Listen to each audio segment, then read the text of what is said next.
Federal Judge Aileen Cannon is at it again, issuing yet another unusual scheduling order on CIPA Section 4. CIPA stands for the Classified Information Procedures Act. This is in the federal criminal case against Donald Trump for the willful retention of national defense information. Technically, it still has a trial date scheduled for May 20th of 2024, but given that Judge Cannon has yet to issue any substantive rulings, unclear how that date is actually going to be a real date. Newsflash, it isn't. Let's just take a look at her scheduling order. Let me explain what it means. I'll go through how CIPA Section 4 is usually handled. I'll go through some of her other bizarre CIPA Section 4 rulings. I'll tell you how it's supposed to be handled. I'll explain to you where we go next, key dates, key deadlines, what I expect is going to happen.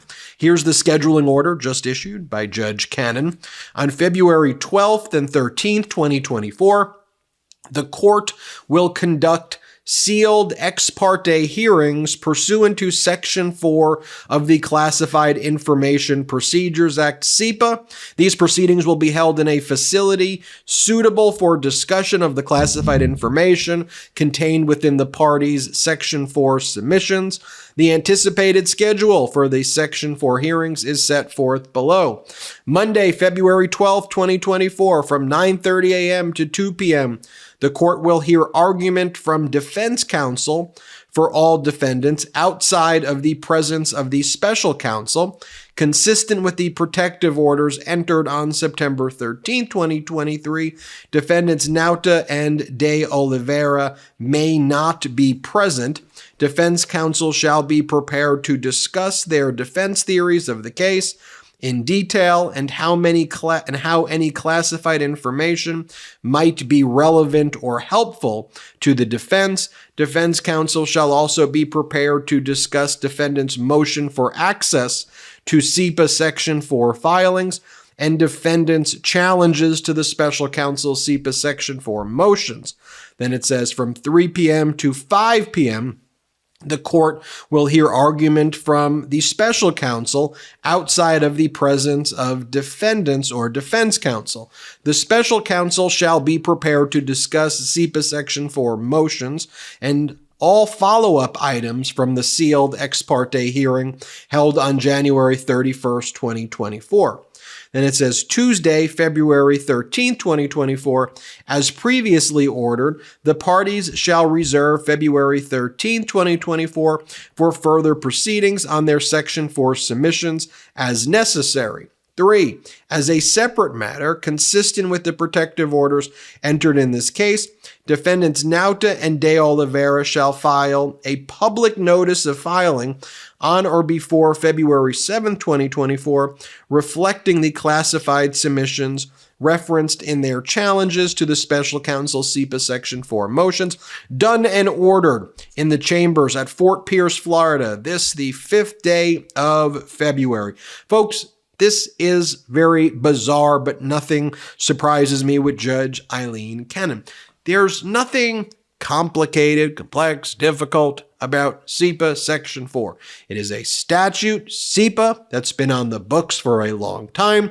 CIPA Section 3 deals with the protective order in cases involving highly classified information. CIPA Section 4 involves requests by the government made on an ex parte in-camera basis, meaning no defendant, no defense counsel. It is a meeting between the government and the judge where the government says, we would like to withhold certain documents and replace them with some sort of substitution or summary in the interest of national security, that these documents are not relevant or helpful to the defense of the criminal defendant, and we will replace them with some sort of summary, withhold the document from the normal discovery production, such that it isn't even produced subject to the CIPA Section 3 protective order.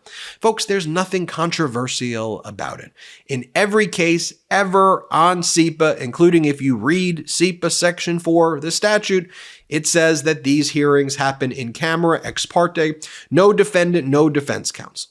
So what in the world are we doing here? So now Judge Cannon has set, rather than just one CIPA Section 4 hearing, which should have happened months ago. Mind you, it took Judge Aileen Cannon 3 to 4 months before she even entered the CIPA Section 3 protective order. Now we are in February, and she wants to hold basically 3 separate CIPA Section 4 hearings. For what? You just need one. Meet with the government presents to you why it's withholding the documents.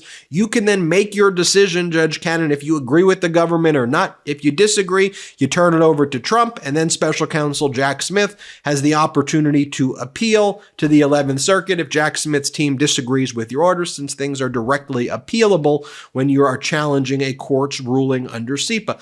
When I say that there are 3 separate hearings, you saw in that order Judge Aileen Cannon referenced this other hearing. Judge Aileen Cannon set a pre-hearing CIPA Section 4 hearing where she met with Special Counsel Jack Smith's team on January 31st, 2024, to assist the court's evaluation of defendants' motion for access to CIPA Section 4 filings. The answer is very simple.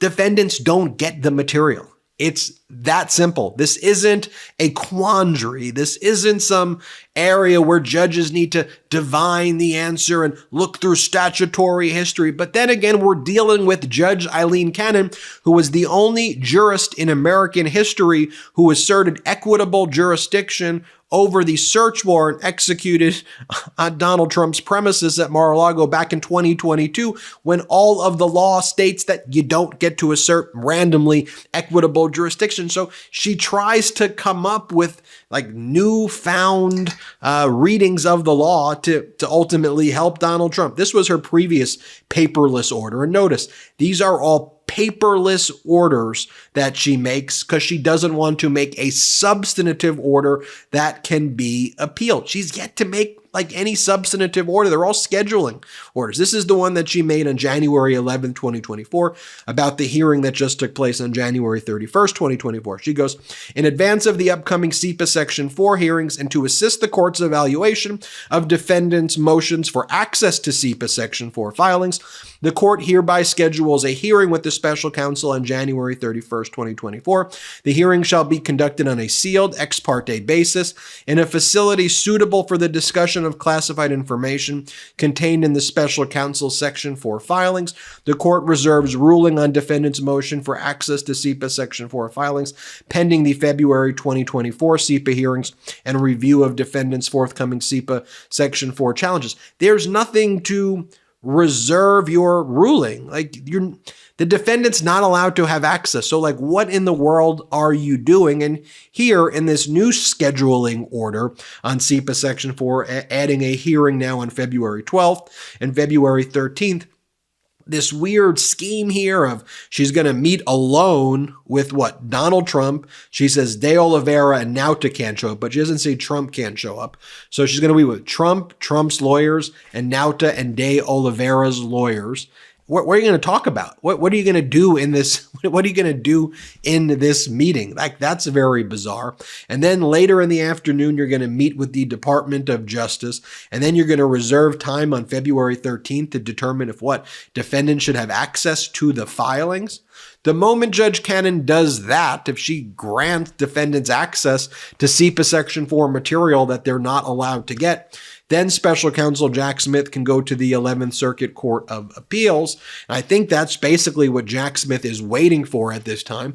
And I think Judge Aileen Cannon is just trying to delay actually making rulings by setting all of these scheduling conferences and hearings. And I think she's probably even confusing herself at this point with what remains on her docket to even be ruled on. I mean, she hasn't even ruled on anything at this point. She set a hearing for March 1, so that's coming up in under 30 days, where there's a kind of a status conference and I guess a determination if the May trial date is going to stay in effect. I see no possibility of this May trial date going based on how Judge Aileen Cannon has managed her docket. So the interesting thing will be if that trial date gets kicked, and I think no matter what, that trial date is going to get kicked. Even if Judge Cannon is going to try to keep that trial date on calendar, the moment she makes a CIPA Section 4 type ruling, Special Counsel Jack Smith, I think, is going to file an interlocutory appeal with the 11th Circuit. I think that will stay all of the proceedings before Judge Aileen Cannon. There will be a briefing schedule before the 11th Circuit, the same way we see the DC Circuit's proceedings stayed pending the rulings that are the DC District Court pending the DC Circuit Court of Appeals decision. So I think ultimately that's where this is going to be heading. And you may be saying, why hasn't Special Counsel Jack Smith sought the recusal of Judge Cannon at this point in time? Well, it's hard to get a recusal in the 11th Circuit, and I did a whole hot take on this with Harry Littman from the Talking Feds podcast, which is partnered with the MeidasTouch Network, and you can check out that YouTube channel by Harry Littman, Talking Feds. And the thought is that you have to really wait for Judge Cannon to make a bad order, so you can go to the 11th Circuit and just say, look, she made those 2 screw-ups and bad decisions previously on a Trump case. She's now made another one. It's almost like strike 3 and you're out.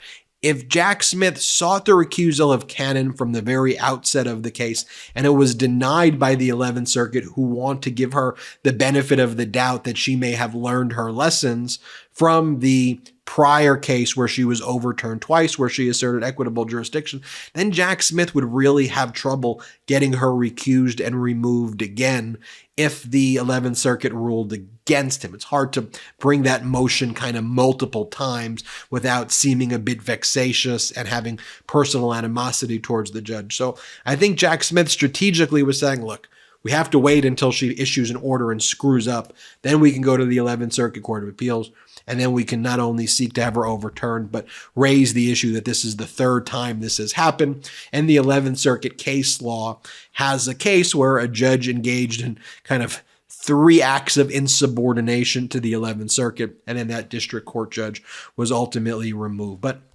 the broader point here that I just want to make finally is CIPA is a simple statute. I mean, it deals with a complex issue, of course, of cases involving classified information, but it's not hard to follow. These are not novel issues. CIPA Section 3 is the protective order. CIPA Section 4, government requests to withhold documents. CIPA Section 5, the criminal defendant requests to add classified or to present classified information at the time of trial.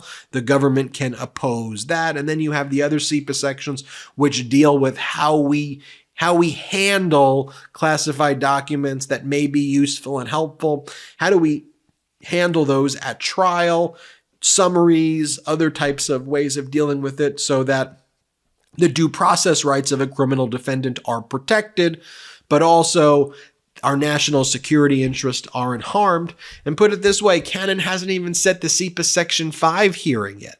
It's like the main CIPA hearing. And if it's taking her this long to deal with CIPA Section 4 to contemplate whether or not Trump's lawyers can show up at a CIPA Section 4 and Trump can show up, which they're not allowed to do, what's she going to do with CIPA Section 5? So it's just a total mess when it comes with Judge Aileen Cannon. But I think one of the positive things as we think about it, though, too, is though Judge Tanya Chutkan just said in a different proceeding today in the Washington, D.C.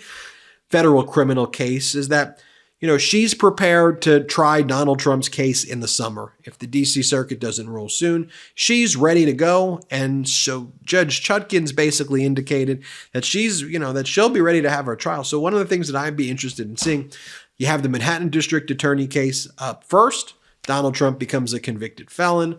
And then right after that, you go right into the Washington, D.C. criminal case. And Cannon is making such a mess that her case is going to be moved until next year. But then you get you get the Manhattan case and then the D.C. case for Trump trying to overturn the results of a free and fair election, all happening in this year. So we'll keep you posted. I'll let you know more as I know more. Hit subscribe. We're on our way to 3 million subscribers thanks to your support. And thanks for watching. Have a good one. Love this video? Make sure you stay up to date on the latest breaking news and all things Meidas by signing up to the MeidasTouch newsletter at MeidasTouch.com/newsletter.